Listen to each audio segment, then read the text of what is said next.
Bonjour à tous, j'espère que vous allez bien. Aujourd'hui, première vidéo après mon retour d'Australie. C'est bon, je suis rentré jeudi soir. Là, on est samedi après-midi. Je m'étais dit, je vais vous faire une petite vidéo une fois que je vais rentrer. Donc, je vous la fais. Et quoi de mieux que de vous faire une petite vidéo présentation de la ferme. J'avais déjà fait une vidéo pour ceux qui étaient déjà là avant de la présentation du matériel. Sauf que là, je vais vous faire la présentation globale de l'exploitation parce que premièrement, il y a beaucoup de personnes qui sont arrivées en cours de route et deuxièmement, j'avais pas présenté tout ce qui était bâtiment et notamment le stockage. Par rapport au matériel, il va y avoir une vidéo qui va sortir peut-être pas la semaine prochaine mais la semaine d'après par rapport au nouveau matos qu'on a. Là, je vous filme uniquement de ce côté-là parce que de l'autre côté, il y a que du matos qui vient d'arriver. Donc ça pour l'instant, je vous le montre pas, j'attends qu'on reçoive le deuxième tracteur et après je vous ferai une vidéo dédié à ça, mais aujourd'hui, on va se focus sur la présentation de la ferme, de l'exploitation et des bâtiments. Pour ça, déjà, premier truc, j'ai investi massivement. Je filme avec une nouvelle caméra, j'ai acheté la DJI Osmo 6, donc logiquement, qualité meilleure que sur la GoPro, son peut-être meilleur, j'aurai la possibilité de mettre mes micros aussi. Donc, meilleure caméra, logiquement, elle va filmer meilleur de nuit aussi, et je me suis racheté un nouveau drone, le DJI Mini 5 Pro, donc là c'est Glow Up, j'avais le Mini 3 avant. Donc c'est pareil, je vais vous faire des petites images au drone de tous les bâtiments. Donc du nouveau matériel pour filmer les vidéos, j'espère que la qualité sera mieux et on a retrouvé le 240. Il m'avait manqué, il était parti lui parce que la boîte de vitesse était morte, voilà. 1300 heures, la boîte de vitesse a cassé.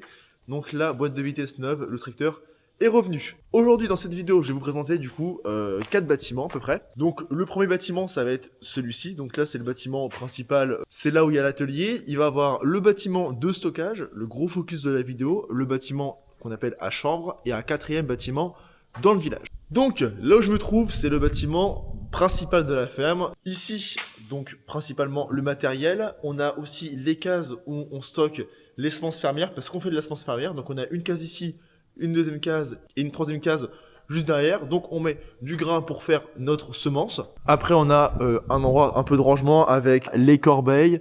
On a un peu de pneus, les big bags enroulés. C'est là aussi qu'on stocke les semences pour faire les engrais. Donc voilà, là en fait on est passé de l'autre côté du bâtiment. Je vous cache ce qui se passe ici. On a le 240 rouge. D'ailleurs le 240 rouge, j'ai une bonne annonce. Je pense que je vais envoyer les capots se faire repeindre. En vrai, ça coûte pas super cher de refaire la peinture uniquement des capots. Comme j'avais fait les roues avant, je pense que je vais envoyer ça à la peinture pour qu'il soit tout noir. Mais ici, ce qui est bien, c'est que vous voyez, on a les petites plaques pour pouvoir aller en dessous et travailler directement. On n'a pas besoin d'avoir un pont qui se lève, donc c'est assez cool. Et après, on a le côté atelier, etc. Bon, ça, je vais pas extrapoler dessus. Donc en fait, c'est le bâtiment qui est le plus important parce que nous, on y passe le plus de temps. C'est là où il y a les bureaux, etc. Donc c'est pareil, les bureaux, je vais pas vous montrer, mais c'est le bâtiment qui est collé. Mais il y a plus de choses à présenter du côté du stockage. Alors par contre, il fait assez froid. Donc pour le coup, l'Australie c'était pas mal. Et donc dès qu'on sort, on a un passage ici, un passage ici. En fait, nous à la ferme, c'est bien, on a un petit schéma pour les camions quand ils viennent livrer, etc. Donc déjà juste ici, on a donc des jumelages. Là, on a le pont à bascule, dont je vais revenir après, mais là on a le bâtiment de stockage. Donc en fait, c'est pour ça que je vous dis qu'on a un sens de rotation. Si on vient de l'autre côté, eh ben on fait le tour, hop là, on fait le tour derrière et on arrive directement sur le point à bascule. Donc on se pèse et après, directement, une fois que c'est fini, on tourne et là on arrive directement, paf, devant la fosse. Hop, je l'ai ouvert. D'ailleurs, c'est la première fois que je retourne à la ferme depuis que je suis rentré. Donc là, je vous montre et je vous la présente, mais en même temps, ça me fait un petit truc parce que je viens de rentrer. Et ça m'avait extrêmement manqué. Vous avez directement la fosse. Alors, écoutez, c'est vrai que ça filme super bien dans le noir cette caméra. Ici on a la fosse, donc en bois. D'ailleurs on va pas tarder à la refaire parce qu'elle commence un petit peu à devenir usée. La fosse peut contenir jusqu'à plus de 60 tonnes. On est environ à 70 tonnes de stockage, ce qui est pas mal. Parce que nous on stocke à peu près 2 tiers de la récolte, mais pas tout totalement. Et nous, on a une COP de compétition, elle ferme à 20 h le soir, donc en fait, pour ceux qui stockent pas, t'arrêtes de moissonner hyper tôt. Mais nous, l'avantage, c'est qu'on a une fosse qui fait 70 tonnes. Donc déjà, on peut mettre 3 bennes dedans, et on a un boisseau. Le boisseau, je crois qu'on peut mettre à peu près, je pense, 15 tonnes, 15 ou 20 tonnes à peu près dedans. Donc vous voyez qu'on peut tourner avec 70 tonnes, 15 ou 20 tonnes dans le boisseau, plus les 2 bennes remplies. Donc en fait, on peut tourner jusqu'au bout de la nuit. On a le boisseau, ici on a l'élévateur, donc le grain qui remonte là-haut. Soit on a la possibilité de le remonter pour le mettre dans le boisseau, sinon ça va directement dans les cellules pour le stockage. Donc là je vais monter pour que vous puissiez voir le stockage. J'ai monté les escaliers, ça résonne un petit peu. Donc il y a un petit peu d'escalier à monter et là on arrive directement là-haut. Donc en bas on a la fosse et là on a le boisseau. Donc vous voyez, l'élévateur arrive ici et le grain va venir couler sur le tapis. On peut le redescendre par le boisseau si on veut, mais sinon on stocke. Chiffre clé, ici on stocke 2000 tonnes. Donc tous les ans on stocke 2000 tonnes de céréales. Et ce qu'il faut faire gaffe, c'est que bon, moi je fais 1m90. Papa il s'est déjà mangé plein de fois. Je peux vous dire que ça pique. Deuxième truc, on est en dessous des tôles. L'été il fait plus de 40, voire des fois 50 degrés. Donc c'est pareil, c'est un petit calvaire. Et donc ici on a déjà des cellules rondes. Donc 1, 2, 3, 4, 5, 6 cellules rondes. Et derrière on a 3 cellules plates. Donc là on stocke tout en orge et en blé. Pas en escourgeon. Mais le colza, on a arrêté de le stocker cette année parce que ça devient trop humide, c'est assez chiant à stocker. Ça se fait, mais c'est plein d'emmerdes. Donc maintenant, on s'est dit, on va faire plus que le blé et l'orge, c'est plus simple à stocker. En fait, si vous voulez, le tapis, lui, il peut aller jusqu'au bout, mais on met des rampes, alors comme vous allez voir pour celui-ci, qui en fait vont arriver, qui en fait du coup vont répartir dans les différentes cellules. Donc les 3 cellules, elles font 500 tonnes chacune, et là on a 500 tonnes dans d'autres cellules. Donc elles qui sont encore en blé et en orge. Et là on va aller tout au fond, je vais vous montrer. Parce que on est en train de déstocker du blé. Ils ont commencé à déstocker la première cellule plate il y a même pas une semaine. Et donc celle-ci est vide. Alors l'avantage des cellules rondes, c'est que celle-ci on peut les vider pour aller dans le boisseau. Ce qui veut dire que quand les camions ils viennent récupérer nous notre stock, et en fait les cellules rondes en dessous ça s'écoule, ça repasse par les souterrains, ça remonte par l'élévateur dans le boisseau et ça redescend dans les camions. Donc vous voyez c'est vraiment une mini COP, donc ça c'est super bien. Et pour les cellules plates, écoutez, télescopique, le camion est dehors sur une plateforme en béton et puis on les remplit comme ça. Donc c'est super bien. Notre petite 7250. Alors elle m'avait manqué. D'ailleurs faut pas avoir peur du vide parce que pour le coup t'es pas mal au-dessus du vide. Et surtout là où je vais être maintenant, parce que là on est vraiment au-dessus du vide pour le coup. Même moi je me chie un peu dessus. Mais voilà, ça c'est pour vous.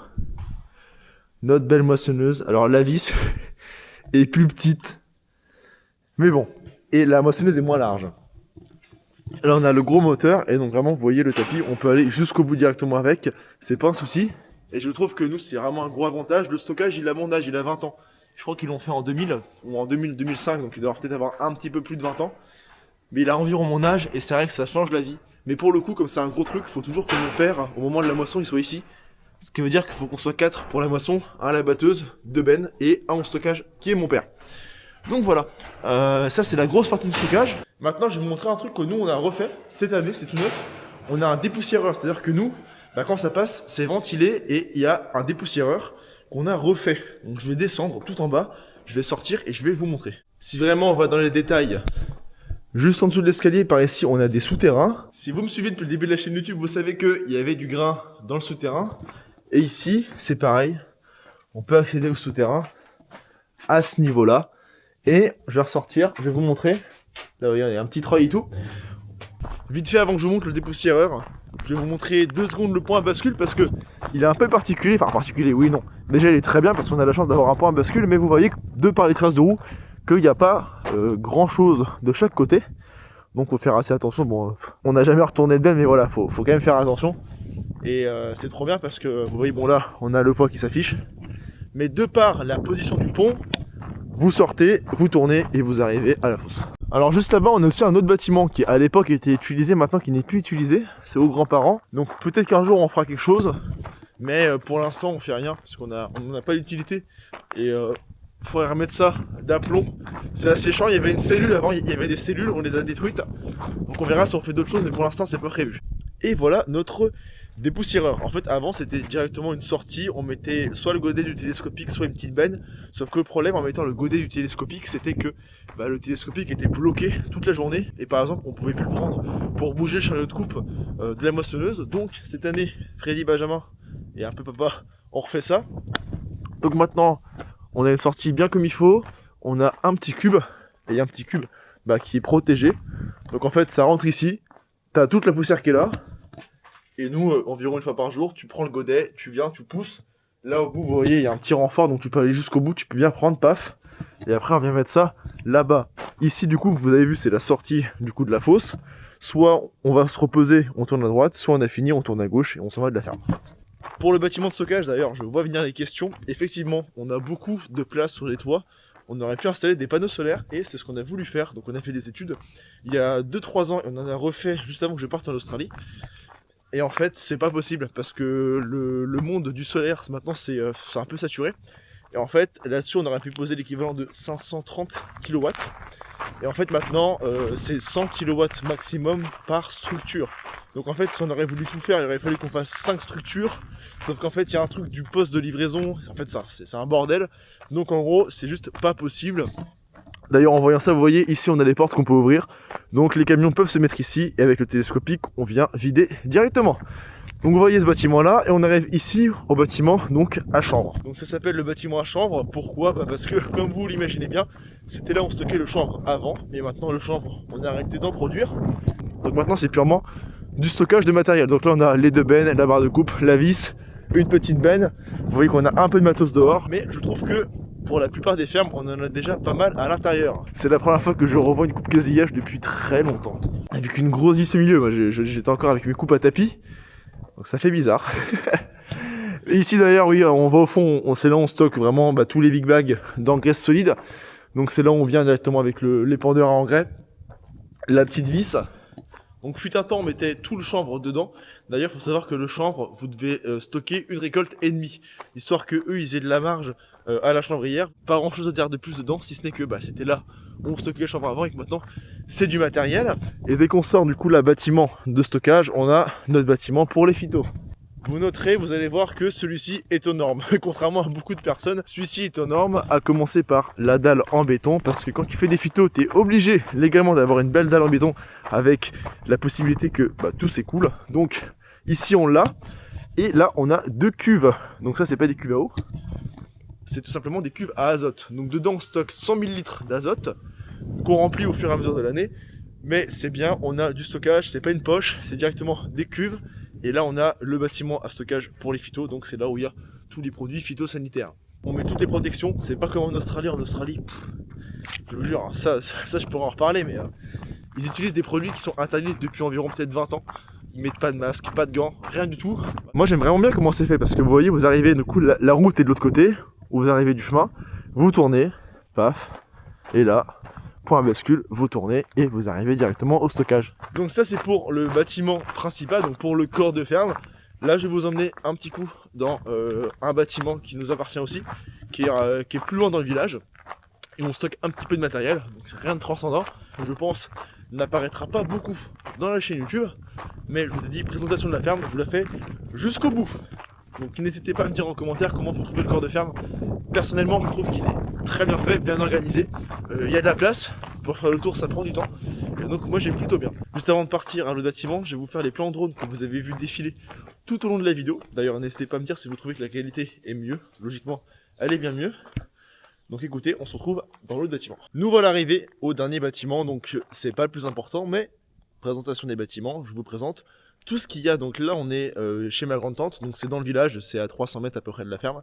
Et donc on a ce bâtiment et ce bâtiment, enfin finalement qui sont collés et qui servent principalement de stockage de trucs qu'on n'utilise pas tous les jours. Parce que comme on est plus loin du corps de ferme, tout ce qu'on utilise tous les jours on le met au corps de ferme. Donc là dans le hangar d'ailleurs j'ai découvert qu'ils ont mis le Catros. Donc le Catros est là parce que c'est l'hiver et qu'on l'utilise pas. Il est rangé ici. Ici on a un ancien plateau qu'on utilisait pour faire le chanvre. Comme on fait plus de chanvre, on l'utilise plus ou seulement quand on met toutes les bâches pour bâcher les tas de betteraves. D'ailleurs, elles sont dessus. Cette année, on les a pas bâchées, enfin, ils ne les ont pas bâchées. Je les soupçonne de ne pas avoir bâché parce que je suis parti en Australie et qu'ils voulaient plus faire le sale boulot. Non, je rigole. On a l'adifère, l'acifère. Donc pareil, on les utilise plus. On va commencer à les réutiliser pour les semis de printemps, pour après les cultures qui vont suivre. Donc on a l'adifère bugno, l'acifère, et on a une 3 fers que je n'ai jamais vue à l'œuvre. On a une benne, donc ça c'est 12 tonnes je crois. Et de l'autre côté on a un compartiment où on stocke les engrais, donc là je sais pas s'il y en a, non, si il en reste un petit peu. On a l'épandeur engrais et on a un peu d'engrais derrière. De base on met aussi de l'engrais. Donc quand les camions viennent, ils viennent de ce côté-là, ils se mettent ici. Après on met la vis qui est là, qui est à l'autre hangar à la ferme, dans le hangar à chanvre, et on vient vider tout ça. On a l'épandeur engrais qu'on doit changer, mais écoutez, chez les concessionnaires, ils sont pas pressés. Nous on attendait des chiffres, etc. Pour l'instant, on n'a rien eu. Il marche encore, on le garde, et puis le jour où on aura les infos, on le changera. Mais donc voilà pour ce bâtiment qui, je vous ai dit, hein, c'est pas le bâtiment qu'on utilise le plus souvent.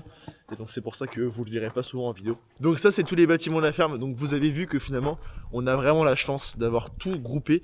Vous avez vu sur les images au drone, le corps de ferme, tout est regroupé. On a la chance d'avoir un très beau stockage. Enfin la chance. C'est mon père et mon grand-père qui ont fait ça comme il fallait. Donc c'est l'avantage de la structure, c'est que tout est bien. C'est pareil, les champs, tout est à 2 km au plus loin de la ferme. Donc c'est nickel.